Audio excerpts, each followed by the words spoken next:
Boa noite, bem, eu falo português do Brasil. Quero agradecer a cada um de vocês aqui nessa noite. Eu tive o prazer de editar o livro do Monte e tive o prazer também de trabalhar com a Silvia como revisora, conselheira e editora. E bem, o Monte eu conheci pessoalmente hoje, agora, há poucos minutos, mas já faz um tempo que estamos conversando por e-mail, e porque também vive longe, não? Vive mais longe do que eu. Aqui em Pontevedra, sim. E sim, é um grande prazer estar aqui, estar junto com dois poetas que admiro muito. Um livro fenomenal, vocês vão ver, um livro dividido em duas partes. Uma parte que tem uma prosa poética interessantíssima e a parte de, não digo versado, mas a parte modulado como poema também incrível. Só tenho a dizer um agradecimento, agradecer por confiar o material na Editora Brutal. E bem, deixo vocês com o que importa mesmo, que é a fala da Silvia e do Monte. Eu sou muito tímido, prefiro estar por trás, escondidinho, e fazer só a maquetação e ler e editar assim por trás. Bem, muito obrigado a cada um de vocês.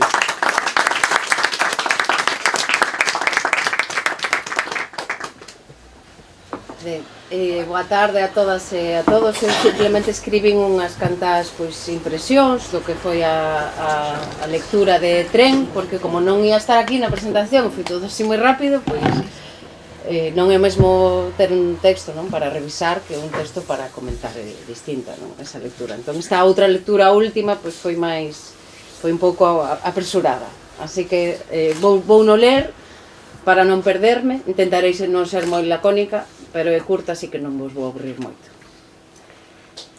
Hai intervencións do texto de Moncho polo medio que non vou citar porque entón ese que se converte nun lío. Agora, isto de Moncho. Vale? Cando os remuiños dos ríos son as sombras do tren, podemos sentilos corricando dentro, atravesarnos as arterias coronarias con algo de fume e toxicidade, a desolación. Moncho Iglesias é unha persoa cálida, cun sorriso amplo e quente, diurno, porén a súa cartografía poética é un campo devastado, de xeo provocado pola civilización, onde coas palabras tratará de describirnos, sintagma a sintagma, a dignidade e a indignidade, pois aquí non hai un único xuízo, sobre todo exposición, cuestionamento, algo de abraio. Viaxará polos carreiros da soidade para escribir regatos e ler enxurros, e dicir iso de que a vida é boa ou a vida é mala. É de feito o sintagma o que nos conduce de leste a oeste, encadeado preposicionalmente como a vagóns do tren, sen deixarnos moito alento para que nos deteñamos, pero sen premura. Quizáis algo do que máis me atrae deste libro é a calma coa que nos conta a urxencia, a serenidade con que nos advirte o odio, a raiva, o desmoronamento. Sobrevoamos a forma de vidas de milleiros de persoas que se arremuiñan como formigas arredor do capitalismo. Uns versos de Moncho, número que sementa botas para os pasos elevados, que sementa desacaste de locomotoras que quedan entre os dentes sempre que comemos as burbullas do capital. Comemos nós o capital ou é o capital que nos come? Tal vez unha deglución recíproca ao ritmo deste tren. O libro, como dixo Vladimir, está dividido en dúas partes, leste e oeste. No leste, unha sorte de xénese da lingua, a orixe do mundo, co yin-yang como xerador de todas as cousas. Yin crea a lingua, e yang o son, e da unión chega ao ser, que é o son. Segundo os conceptos do yin e o yang, cada obxecto ou pensamento posúe un complemento do que depende a súa existencia, e que a súa vez existe dentro dele, e desta forma nos explica Moncho Iglesias o nacemento dos pronomes eu e ti e el, sendo interdependentes e cunha existencia común. Tradicionalmente tamén existe a crenza de que yin representa o norte e yang o sur, e chega ao tren para atravesar de leste a oeste, colocalo todo en absoluta transformación. Dada a faceta de Moncho Iglesias como traductor, gústame pensar que o tren é ese lugar entre, onde habitan os traspasos dunha lingua a outra, dun pensamento a outro, dun ser a outro ser, como unha especie de ontoloxía lingüística que marca o ritmo do son e tamén da respiración. No leste tamén a infancia, ou algo que se asemella. En verdade é algo que debece a infancia, o mar, a natureza, un desexo desbocado de felicidade, pero a felicidade está sempre ao outro lado da avenida. E hai dores musculares que impiden sorrir. A especulación como raíña hacia a idade doente até os osos, onde o odio é transparente e comunícase por vento, a través do fonema. Pois non son as palabras as envelenadas, o veleno habita no fonema. O fonema é xermolo, xermina co esterco. Na escrita chinesa, os sinogramas ou caracteres ás veces teñen unha orixe fonética de onde todo nace. Se a linguaxe é poder, emitir linguaxe tamén é poder e, polo tanto, posúe a capacidade de ferir. No leste avίστase o reloxo, no leste a prosa, a necesidade de contar. No oeste o asfalto, o suicidio, algo de plástico, algo de profilase contra o afecto, algo de decorado atravesado por un tren, un cárcere paradisíaco, con barrotes de papel moeda. No oeste non hai prosa, é o poema da cabalo do poema, sen puntuación, un continuum de frecuencia dócil e corazón cargado de metralla, onde cada segundo un volcán pode asalagar de lava os puños ergueitos, o puño único do Partido Comunista Chinés, o puño sen teína, o puño da fouce gangrenado. O tempo presidindo un vivir que é frenético e a vez estático. A procesión de verbos por conxugar. Os verbos en chinés non se conxugan. É curioso que unha sociedade que vive máis pendente do reloxo que a ningunha non marque o tempo. Di os últimos versos deste libro, poema final, con estación de destino, caducada na alarma dun reloxo da parede. Para rematar, gustaríame ler a parte do texto que máis me gusta. Podo? Sí, eu tamén ia lelo. Este tamén. Tamén este. E tamén era a parte final para mí. Ai, non me digas. Sí. Ai, pois entón non. No, que vea Silvia. Que vea Silvia. No, pero despois podemos comparar, sí. A ver que tal o libro. Non, comparar non, quero dicir, podemos... Sí, podemos comparar. A que mal leo él, a que mal leo él. A ver, veña, va. Veña, vou non ler, é que me encanta. Sí. Muxo as miñas formigas todas as mañás, mais o leite de formiga córtase coa monda das bananas, e non teño penso co que alimentar o peixe do que namorei. O peixe chora, no acuario, e eu bebo o zume do seu pesar unha vez ao día. Sei que a enfraquecín tanto que o vento se burla das miñas cadeiras usándoas de diapasón, mentres o peixe engorda de tristura e xa creceu patas e cacho. Cando facemos o amor, o peixe cabalga en min como un náufrago na iña de Guac-Guac. E cando dormimos, na arañeira que eu mesmo fixen, roncamos xuntos o ritmo das arpas de corte das cebras. Por iso, hoxe asasinei unha presa de area para entregarlle as camisetas tendidas no balcón. E fotografei o peixe cando fregaba os dentes para me beixar.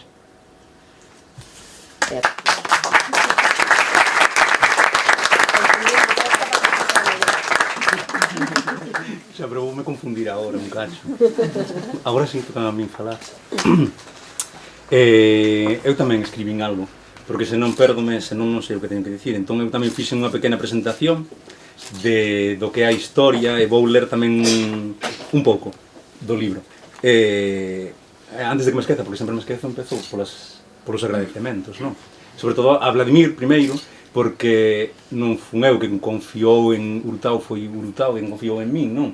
E iso é unha maravilla, porque é saber que polo menos hai unha persoa que leo o libro e que lle gustou, porque moitas veces os libros cómpranse pero non se leen, chegan comentarios desos, oh, que chulada, que bo, ou sea, non o leron.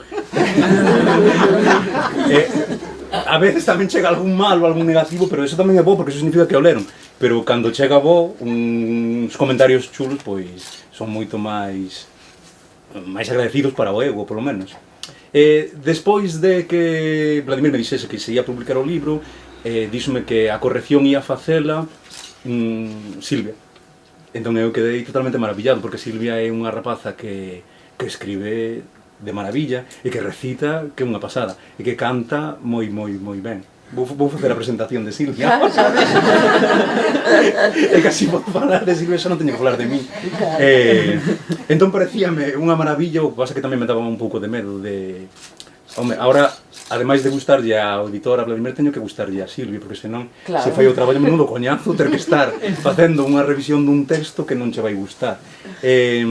O texto é unha mensaxe de terra que penetra no mar, inmenso, só estorbado polas columnas de esterco ancestral, polas postas de sol e os luares, polas vértebras das terras que tremen por debaixo dos seus acenos e polas veas sordas do son onde escribo porque non sei facer xardíns. Esta é a explicación primeira que digo, que escribo porque non son un xardineiro, porque non sei facer xardíns e porque teño alerxia ás flores, ademais. Escribo porque non son xardineiro e como non son xardineiro e adormezo coas alerxias, prefiro dedicar o tempo de lecer a sementar palabras. E cando estas crecen, cerrapícolles horas de reloxo de parede e hipnotízoas. Así, unha vez mansas as palabras, fago equilibrios nas puntas das súas vogais e cicelo papéis para convertelos en papaventos de oracións co que perdo o tempo, ignorando eses instantes que, como dixo Bunbury, puideron cambiarme, mas non hai oración capaz de decidir por min. Sempre hai unha disyuntiva ante a cal hai que elixir, e non queda doutra. Iso foi unha frase que ten moito que ver co texto, ou a veces ten que ver co texto, e que lle dixo unha vez a Silvia tamén, porque hai influencias de Bunbury, porque me influe como poeta, como lector, como escoitador del, pois moitas veces hai cousas que saen del, hai cousas que tiven que explicar por iso, porque veñen de palabras del, de Bunbury, como a oración e o to be or non to be. That is the question.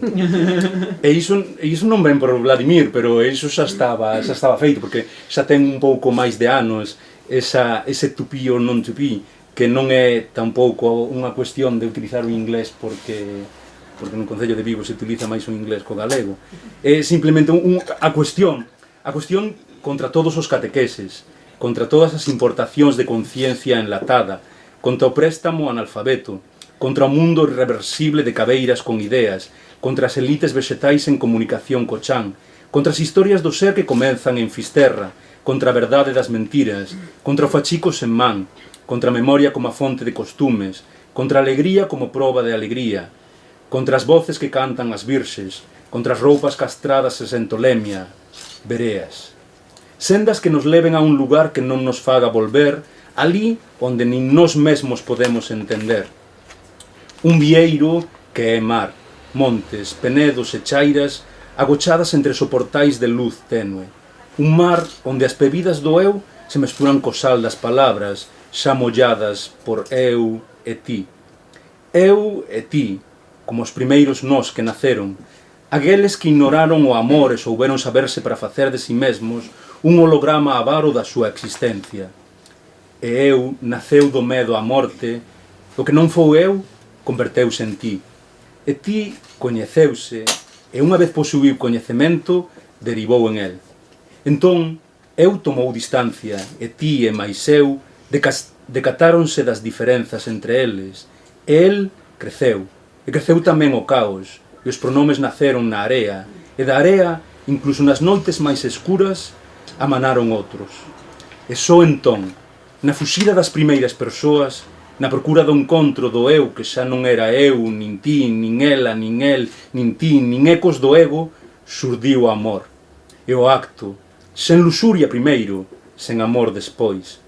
Herdouse as crónicas dos anos e os anais escribiron dende aquela poemas en rima e inventos de cocción tardía para soñar que algún día, tal vez algún día, eu e ti se coñezan de novo, e se queiran, e se devoren, e golsen o afastado de si mesmos. E na area atopas a pedra do canto rodado na esquina mordida. Será ela o talismán báculo de ti, rabdomante dun eu que dis que cabalga a lombos das sombras de campos en desbravar.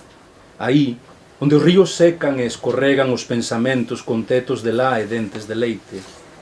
Aí onde as bendicións chegan dos fósiles de diques que volverán construírse. Aí onde abril alfombras margaridas con pésames de tinta de periódico. Aí onde a memoria é filla de coleccionista e onde o antigo son barcos feitos por soldados con casquiñas de noz. Eses barquiños xa descritos antes barquiños feitos de casca de noz e adornados con velas de papel. Eses barquiños que se fixeron hoxe ao mar para lonxe levar pingas douradas de mel. Sen medo ningún, vai nun deles un mosquito, moi seguro de ser bo temoneiro, pois a barudo non hai quen lle gane o mosquito, o máis letal do difamador, que diría Darwish. E di, non só chucha o sangue, senón que tamén te meten nunha batalla absurda, zoa e zorrega como un avión de guerra que non se oe a non ser cando acerta. O teu sangue é o obxectivo. Prendes a luz para velo, pero desaparece nunha esquina do cuarto e murmura. Entón queda na parede, seguro e pacífico, en sinal de rendido. Tratas de matalo cun dos teus zapatos, pero esquívate, escapa e reaparece dun xeito malicioso. Maldícelo en voz alta, pero tanto lle ten.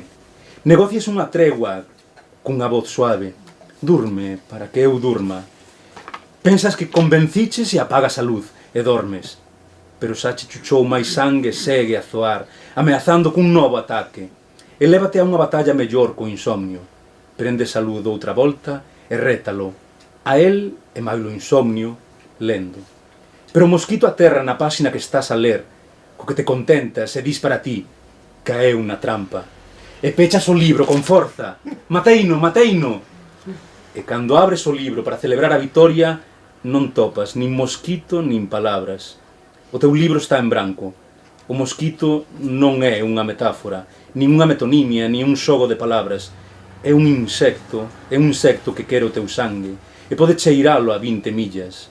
A distancia mínima para que eu se saiba miúdo e aprenda o humano con seres e consecuencias, erguido dos cascallos das oracións sen verbo, para así domar o limiar das vagas aínda caladas. É, o eu, a dinastía de si mesmo, como unha canción solitaria recitada sen música nin voz, unha melodía para o alivio das dores menstruais e un caligrama obsceno dos verces que seguen a ser árbores en penedo que os carriole. E mentres falo de ti, eu penetro o ego da señardade de min mesmo para alinearme coa palabra e xogar as sombras con ela e contigo, e así escoitármonos e soportármonos ata os límites da conversa, ese infinito cosmos de trazos de xiz sobre as vértebras da afirmación do eu, ese eu que se escoita para crearte, porque ti son eu, e eu es ti, e sós, no diálogo senlleiro da conversa a dous, el fala contigo e comigo, como se nacese de nosos dous, e así afirmarmos como seres solitarios e conversadores que somos, seres nacidos da imaginación dun coito de palabras, no experimento falido da sintaxe de oración sen verbo. E, ao escoitárteme, fermento o instinto do ser, experimento o orgasmo do sono que seduce un eu e embaraza dun ti para abortar un el que nos procreará e vos procreará e unha vez creado será experiencia e imaginación e vixiará polos carreiros da soidade para escribir regatos e ler enxurros e dicir iso de que a vida é boa, a vida é mala, e das frases que dos semidos saian, o reflexo adornará os edificios de fiestras perennes e as casas de portas caducas, para que sigan a existir os que preguntan pola etiqueta dos felpudos e das alfombras de nylon nas bañeiras de cemento. Mais xa vole o tren, e prostitúense os ferrollos das vías para que debuxemos bicos sonoros nas pantallas de despedida.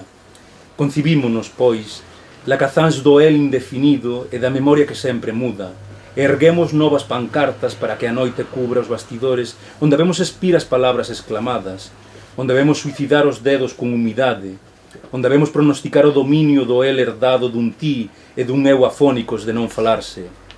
Non son as palabras as envelenadas, o veleno habita no fonema.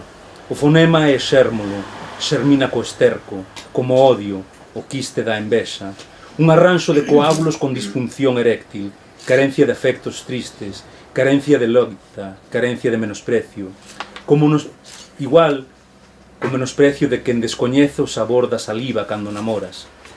E aquí é cando ven o poema final.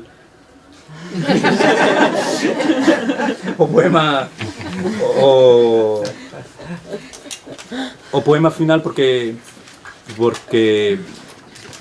é un poema de amor que dunha historia que supoño que xa todos coñecemos, a historia da illa de Wak-Wak, onde un home namorou dun peixe, tiveron unha historia de amor, bueno, esas historias comuns do amor, do que todos creemos ou non, e parece unha historia moi bonita iso de namorarse dun peixe, ter relacións como calquera peixe. Era peixe ou peixa? Era peixe. Era peixe, é como mosquito que dicía Darwin, que non sabemos como se pode dicir mosquito en feminino. Peixe é peixe. E cando namoras é igual, estás namorado. Cando faz o amor, tamén faz o amor, igual. Bueno, pois non vou explicar máis. É que me estou leando, non? Sí. Le cala. Muxo as miñas formigas todas as mañás, mas o leite de formiga córtase coa monda das bananas e non teño penso co que alimentar o peixe do que namorei. Bueno, teño que facer un inciso tamén, porque as bananas ven a raíz tamén de outra historia que tamén coñecemos todos, que é unha historia coa que ia comenzar, o que pasa que despois como é máis fácil ler porque está todo programado, o da banana non o tiña escrito, entón pois é un pouco máis difícil, pero é unha historia que ten que ver cos día de hoxe, é unha historia moi bonita que todo coñecemos, unha panxoliña ou a historia destes días, o que celebramos case todos estes días, a historia da banana ou do plátano, a historia de como se creou o mundo, como o creador creou a Adán da terra, e como de Adán despois decidiu crear unha muller que foi Lilith. Como sabemos non que despois pois Adán e Lilith eles tamén tiveron relacións. O que pasa que Adán quería estar en riba dela para facer cousas. Adán estaba en riba de Lilith, pero Lilith non quería estar debaixo de Adán, entón Lilith quería estar en riba del. Por iso Adán enfadouse con Lilith, porque díxolle: quen ten os figos aquí son eu, así que quen decide son eu. Adán enfadouse con Lilith e Lilith pois enfadouse tamén, e marchou da casa e estivo dando unhas voltas polo paraíso e quedou ali dando voltas ata que Adán un día dixo que necesitaba alguén. Lilith, ela xa marchara e xa tivera pois os seus líos, e xa tivera os seus namoríos e as súas historias. Adán pediu alguén, e mentres el dormía, o creador sacoulle dunha costela a unha persoa, e esa foi Eva. Adán, o ter a Eva sacada do seu propio corpo, el dixo que aí sí que podía dominala, porque Eva estaba sacada do seu propio corpo, non era como Lilith, que saíra igual que a el da terra. Aí el sí que se creía capaz de poder loitar contra ela e de dominala, e de feito dominou a Eva durante unha boa temporada. Dominou-na de tal xeito que lle dixo que non podía facer moitas cousas, que non podía cociñar da árbore esa da sabedoría, da árbore dos plátanos, que a árbore prohibida segundo a historia. Ela non sabía realmente onde estaba a árbore dos plátanos, porque estaba da outra beira, desa beira onde estaba Lilith. Eva un día estaba dando simplemente unha volta por ali, polo campo, e topouse con Lilith. E claro, ela tiña medo de Lilith, porque tanto lle falara de Lilith, que non podía falar con ela, que era unha mala persoa, que non sei que. Ela deuse de conta de que Lilith pois parecíase a ela, porque tiña... Sí, parecíase a ela, era un corpo con certas curvas igual que a ela, era parecida, pois non falou con ela porque tiña medo, porque o que lle dixera o seu home, entón pois nada, non falaron. Despois diso, houve un segundo encontro, e nese segundo encontro Eva sí que decidiu falar con Lilith, que se achegou a ela. Lilith ofreceulle o plátano e dixolle que xa sabedes, non, que o plátano é o obxecto para masturbarse. Díxolle que con iso era co que podía masturbarse. Eva gustoulle, tanto lle gustou que, pois o utilizou. E despois Eva namorou de Lilith, e Eva e Lilith estiveron xuntas e pois foron felices. Por iso o da banana aquí, que ven a relación á historia da orixe do mundo, a historia da illa de Wak-Wak, do peixe que se namora do rei, todo isto, e continúa. O peixe chora no acuario e eu bebo o zume do seu pesar unha vez o día. Sei que enfraquecín tanto que o vento se burla das miñas cadeiras usándoas de diapasón mentre o peixe engorda de tristura e xa crezou patas e cacho. Cando facemos o amor, o peixe cabalga en min como un náufrago na illa de Wak-Wak e cando dormimos na arañeira que eu mesmo fixen, roncamos xuntos ao ritmo das arpas da corte das cebras. Por iso, hoxe asinei unha presa de area para entregarllela as camisetas tendidas no balcón e fotografei o peixe cando fregaba os dentes para me beixar. Fin.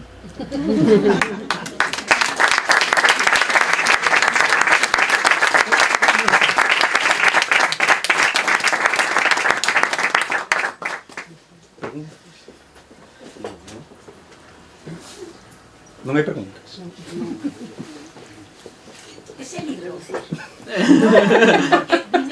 Unha pregunta moi interesante. No, porque non lo teníais. Sí, sí, ese libro. Realmente sí. Sí. Vale. Sí, es verdad. Chegaron, daría un pouco de marcha a ti. Mira, unha pregunta de profesora. No Para Silvia, para hablar Bueno, para Moncho. no poema final, por que se corta o leite e non se calla?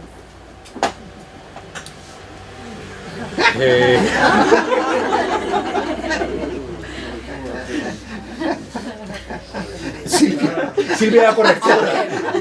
Se ele propón esa palabra serve, tampouco dicir, noutras cousas sí que é certo que comentamos, podíamos Sí, poner houve esta cousas ou que sí. tal, pero esa, pues non a... Non hai Deixámola razón. estar. Non Deixámola... non hai razón. Na segunda edición hai que poñer. Hai que poñer...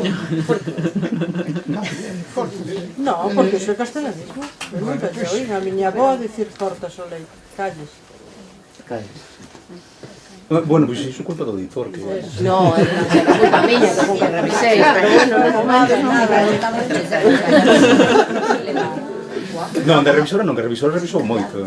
revisei Aí moito, pero aí traballamos son un... que sexa, pues, Xa non... escapouse. Non advertín. E mira que era un dos meus favoritos, pero non sei. Cando non dubidas da palabra, non... Bueno, polo demais non podemos comentar. Tamén o leite xa trastado. Claro. Bueno, entón aí hai para a terceira edición.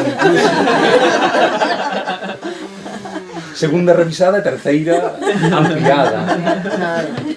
Bueno, que dixeches é moi bonito todo, así que hai que ler o libro e logo xa comentaremos. E eu quería preguntarlle ao editor, que me parece así un pouco exótico, non? Quero decir, non o editor, sino no mundo de hoxe, onde parece que non se vende un libro, que todo está fatal, que como un brasileiro ven aquí e monta unha editorial.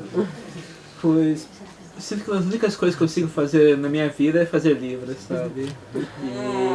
E parte disso aqui no Brasil, eu já tinha uma editora, que continua sendo a Urutau, publicamos no Brasil, e começamos a publicar também em Portugal, e como me apaixonei por uma galega, vim pra cá e gostaria de continuar fazendo livros e também começar a traçar mais pontes entre Galícia, Brasil e Portugal. Eu acho que isso foi um desejo e é o que eu sei fazer, senão não sei fazer outra coisa, senão livros. Está ben, xa que é unha sucursal diríamos, non? Moi ben. São prazeres e que nem citou a antropofagia, não, isso do... Eu quero comer a cultura galega, eu quero comer os poetas galegos, quero conhecer o que é a poesia galega em toda a sua diversidade e possibilidade, sabe? E é isso, eu vim aqui como o Bispo Sardinha, que foi pro Brasil, foi o primeiro comido pelos indígenas. Eu, enquanto meus antepassados eram indígenas, Tupi, Guarani, eu vim pra cá pra oferecer minha carne e comer a carne de vocês também.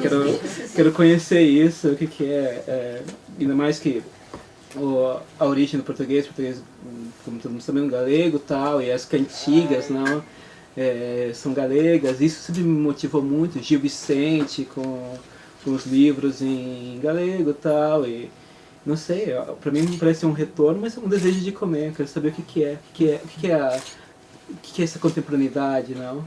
Quais são as possibilidades agora aqui na Galícia? Não sei se eu te respondi, eu só enrolei, eu só guiei mais, mas o que eu posso dizer é isso. Agradecemos, Cheque. O título do libro sí que teño que responder eu, non? O título porque a historia é do tren, porque é a historia dos 2 anos que vivín en China, os 2 anos nos que viaxei moito en tren. A división, de feito, é a división desas 2 partes de China que recorrín en tren. A parte cara a Tíbet e a outra parte cara a Corea do Norte. Entón, pois son todos eses trasectos en tren para un lado e cara a outro, todas esas imaxes que puiden ver dende o tren e todas esas experiencias e toda esa xente e todo ese estar ali durante eses anos, as lecturas tamén dali dos autores chineses. Entón é moitas veces unha visión do que vexo, é fotografar con palabras as imaxes que saen no tren. Tive moitísimo tempo de tren, porque, por exemplo, de Chongqing, onde vivía ata Tíbet, son 2 días. Entón, pois, en 2 días de tren dá para facer moitas cousas, porque ida e volta. Cando fun a Corea do Norte tamén fun en tren, e tamén foron pois, casi 2 días. Entón, dá para ver moitísimas imaxes, para ler moitísimo e para escribir moito, porque teño non sei, a mala sorte, ou boa sorte, non sei, pero non utilizo móvil, entón pois non me entreteño co móvil, solamente utilizo o ordenador, entón só utilizo na casa. Entón, pois no tren tiña unha barbaridade de tempo para facer moitísimas cousas, aparte de ver. Entón, pois, teño iso que non utilizo o móvil, e aparte, pois, teño insomnio. Iso axúdame tamén a ter moito tempo para ver, e para ler, e para escribir, e para despois poder compartilo, que é a parte máis bonita, non? Porque ao principio, cando escribía, non pensaba que se podía compartir, pero despois cando atopas que sí que hai xente que tamén lle gusta o que escribes, pois moito mellor, non? Compartir e vivir. Ainda que iso é de Boy Scout, non?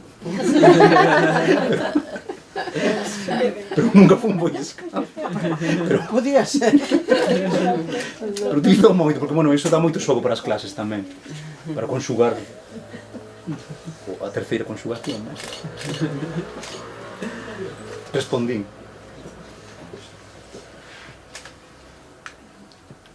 É todo poesía e narrativa. Respondo. Respondemos os 2.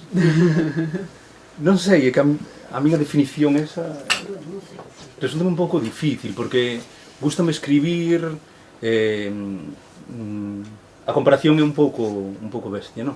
Gústame moitísimo Salman Rushdie, gústame moitísimo como escribe novela Salman Rushdie, pero a min pareceme que moitas veces o que ele escribe é poesía, ás veces son imaxes tan bonitas, e ás veces, hoxe mesmo, non, que estaba lendo un pouco da súa primeira novela, porque quería poñer algo del, pero ao final non o puxo, porque non tiña moita relación, pero estiven repasando.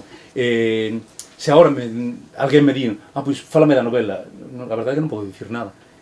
Pásame con moitísimas das novelas del, menos a última, que é moito menos lírica. Pero as súas novelas son moi líricas, como pois, Carlos Fuentes tamén, as súas novelas máis líricas. A súa descripción, é prosa poética, gústame ler prosa poética e gústame escribir prosa poética.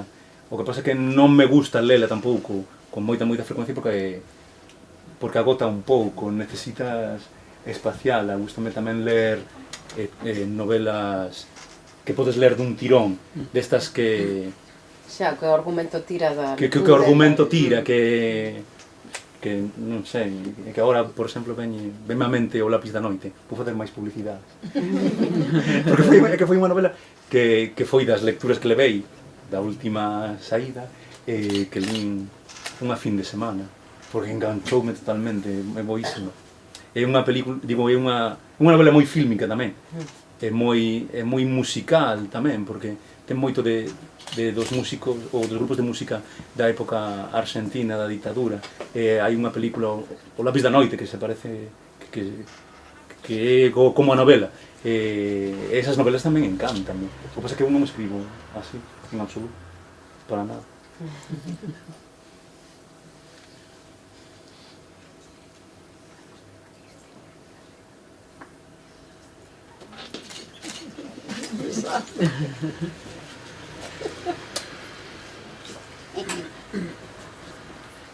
Hai unha pregunta que se fai sempre Que has de camiño dame. A mí non me, pero miro para baixo. Xa, no, pero eu miro para ti. No, a ver, Me parece que bueno. esta vai para ti. As grandes escritores pregúntaselle Grandes non sempre, son, así. se pregúntaselle sempre, e que está facendo neste momento agora? É verdade. Ah, bueno, vale. Esa sí. Esa sí, esa podo responder. Ahora mesmo estou ahora mesmo lendo a Antón Lopo, que é moi boa tamén a novela de escribindo. Agora mesmo acabo de chegar de volta de Bangladesh, entón parei en Kuwait, parei en Kuwait porque quería ir a unha illa que hai ali, que é unha illa que está totalmente destrozada pola guerra do Golfo. A guerra do Golfo Pérsico foi hai case 20 anos, entón pois quería ir ali para visitala, para falar un pouco do que está pasando, ou do que pasou ali na guerra do Golfo Pérsico.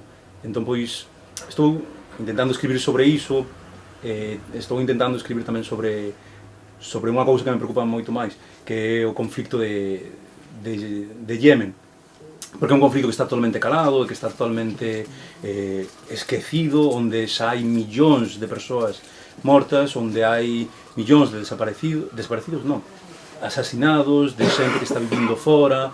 É algo no que estou traballando agora, pero é un pouco difícil, porque aínda que xa teño o comezo e teño partes escritas para un artigo sobre iso, faltame unha parte do que foi o meu profesor de árabe ali en Sana, na capital.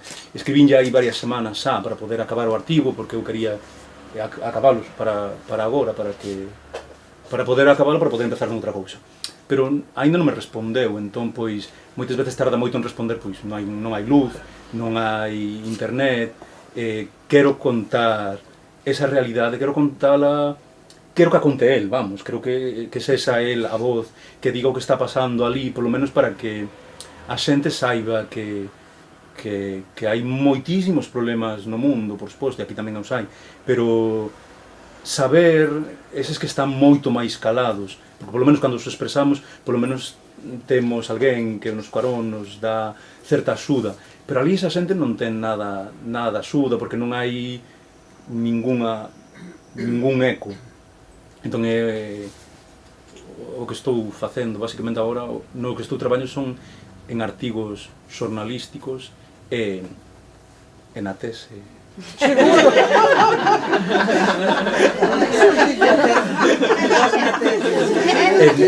Teño unha tese que estou acabando e que penso rematala xa, porque está moi ben feita, moi ben documentada, argumentada, boísima. Falta o isto bo da titora. Titora ou titor. Bueno, titor. A titora sempre che dá visto bo. Visto non visto. Visto non visto, sí. Bueno, pero de cousas académicas non imos falar hoxe. Non falemos de cousas tristes. As triste é o de Yemen, carai. Non, por suposto que sí, que é moitísimo máis triste. Sí.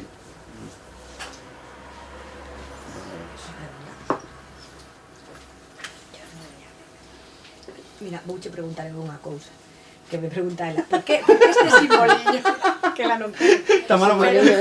Tamara non quere así. Mira, o simboliño este un código Morse. Iso é Vladimir.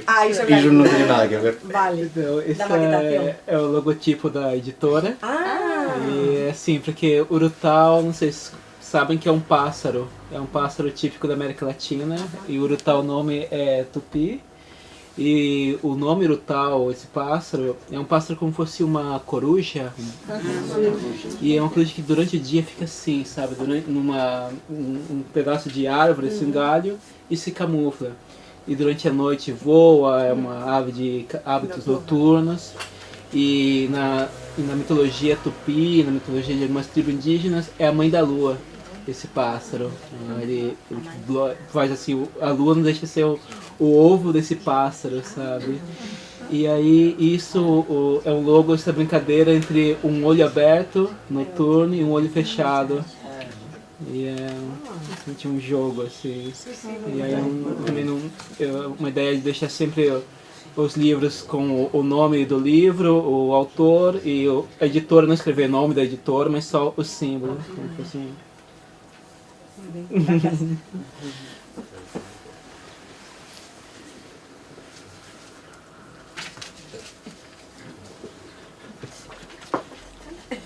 Podes contar o que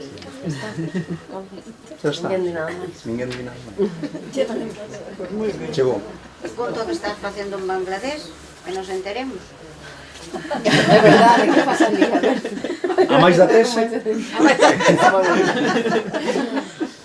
dar clases,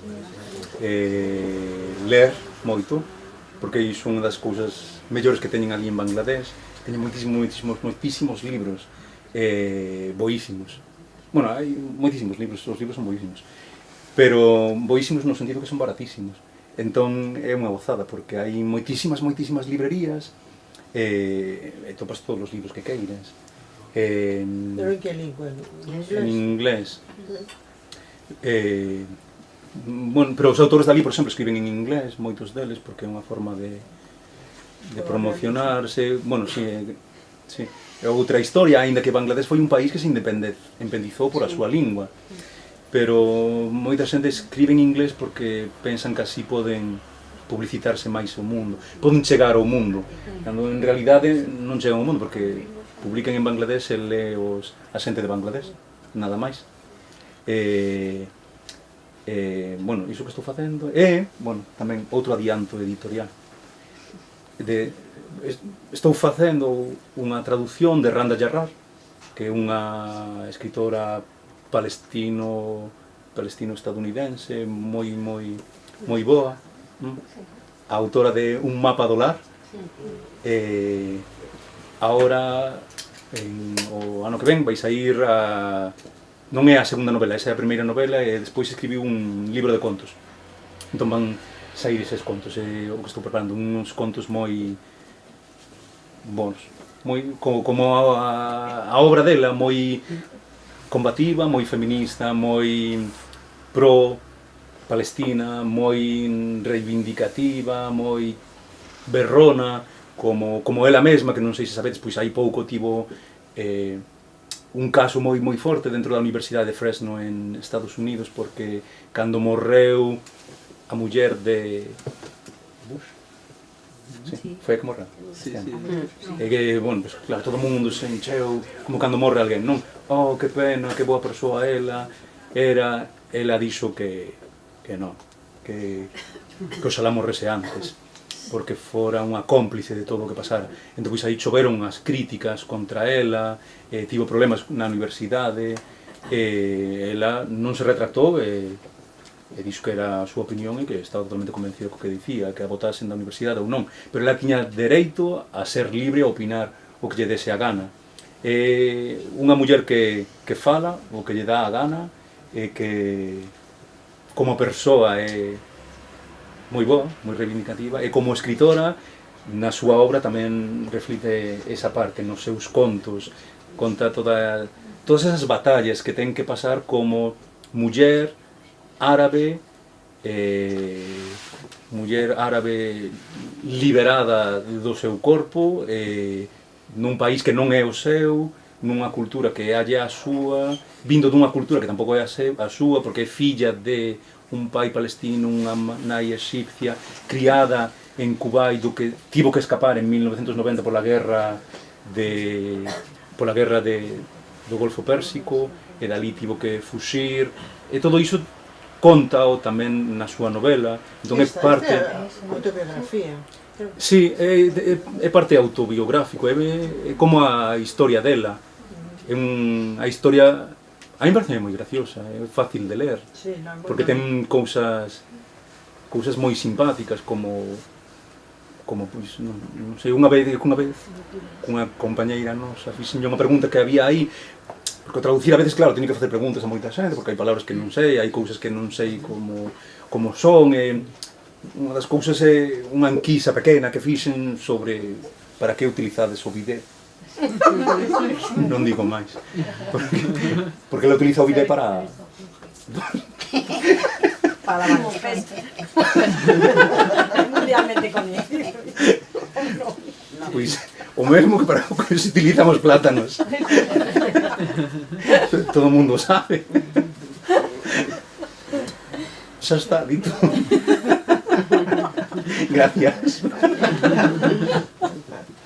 Así non avanza o mundo. Xa prohibirán os bidés e os plátanos. Moitos, xa non os hai. E por algo é. Por iso, era algo que lle preocupaba a ela, non? En Estados Unidos como...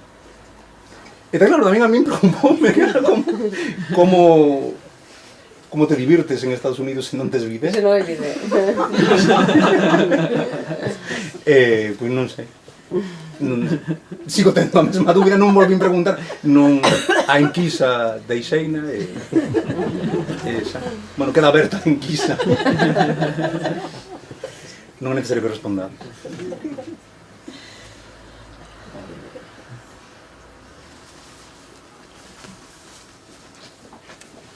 Fin. Sí, xa.